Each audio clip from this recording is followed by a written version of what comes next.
Muito bem, muito boa tarde a todos que estão nos ouvindo, boa tarde a todos que estão nos seguindo pelas redes sociais, que estão nos acompanhando aí pelo Facebook.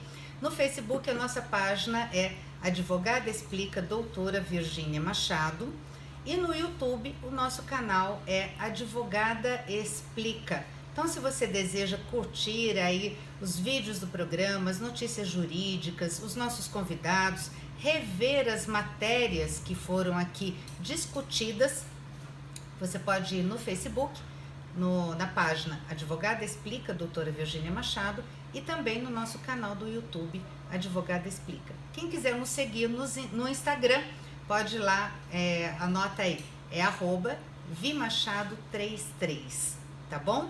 Então, @vimachado33, o 33 é em número, tá certo? E vamos para a nossa notícia de hoje. Muito bem. Aqui é a segunda turma do Tribunal do Trabalho da Paraíba, é lá em outro estado, mas eu já expliquei aqui, que são precedentes jurídicos que podem ser utilizados para todas as pessoas que têm problemas semelhantes ou similares, ou seja, iguais. Os precedentes jurídicos servem aí de argumento de autoridade. Quando você vai buscar o seu direito, normalmente a gente se utiliza de casos que já foram julgados, que são semelhantes àquele seu, para justamente falar, olha, seu juiz, tá vendo? Já foi julgado dessa forma, e é por isso que eu também quero o meu direito. E lá na Paraíba, então, seguiu o voto do relator, que negou o seguimento ao recurso da empresa Alpargatas na ação trabalhista de um processo aqui. A empresa recorreu à segunda instância contra a decisão do juízo da segunda vara do trabalho de Campina Grande, que a condenou ao pagamento de uma indenização por danos morais no valor de R$10 mil para um ex-funcionário.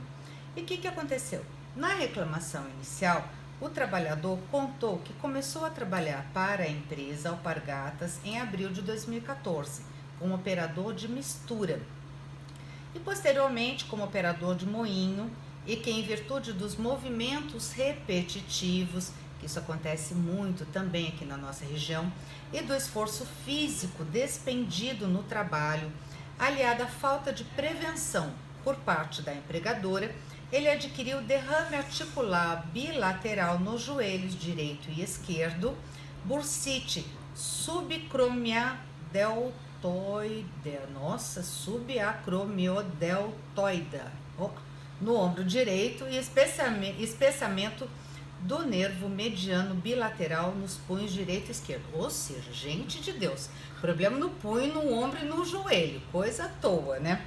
No recurso, a empresa pediu a reforma da sentença para que fossem então julgados improcedentes os pedidos alegando o seguinte, que ela não agiu com dolo ou com culpa e que não existia, assim, preocupação com a saúde dos trabalhadores, no sentido de ela sempre adotou melhorias ergonômicas e ela sempre demonstrou isso.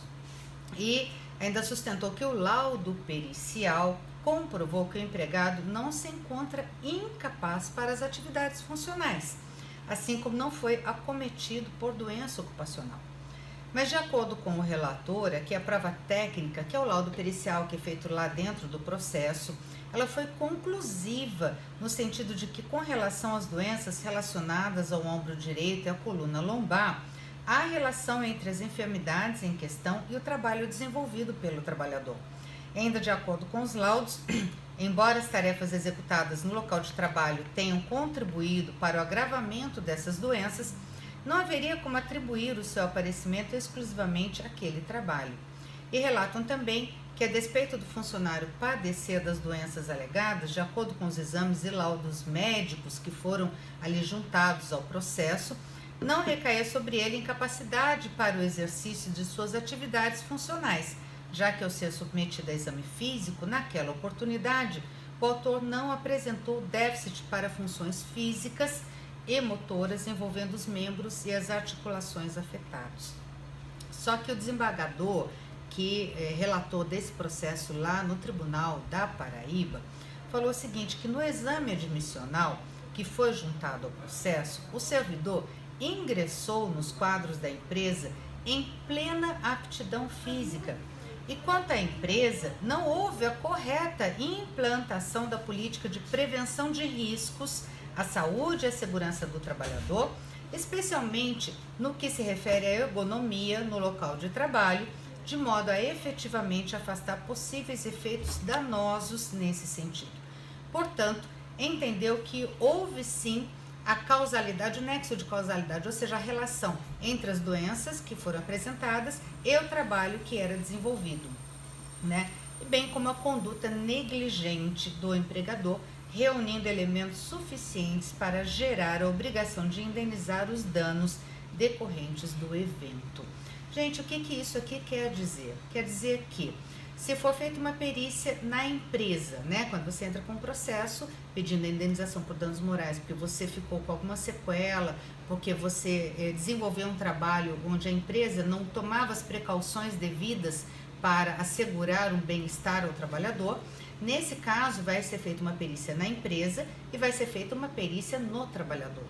Aqui, nesse processo especificamente, ficou comprovada a negligência da empresa Alpargatas e também ficou comprovado que algumas lesões apresentadas eram sim decorrentes daquele trabalho que ele estava desenvolvendo.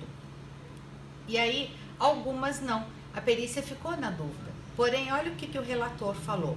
Ele falou o seguinte, que quando ele fez o exame admissional, não havia nenhum problema para o trabalho, ele estava apto para o trabalho. Portanto, se no exame admissional ele estava bem, com certeza ele adquiriu todas essas lesões posteriormente, ou seja, durante o trabalho que ele desenvolvia na empresa. E por conta disso, então, ele foi sim indenizado aqui em R$10 mil, que eu até acho muito pouco, inclusive, para todas essas lesões, né? E ele ganhou o processo, tá bom? Essa é a nossa notícia jurídica de hoje.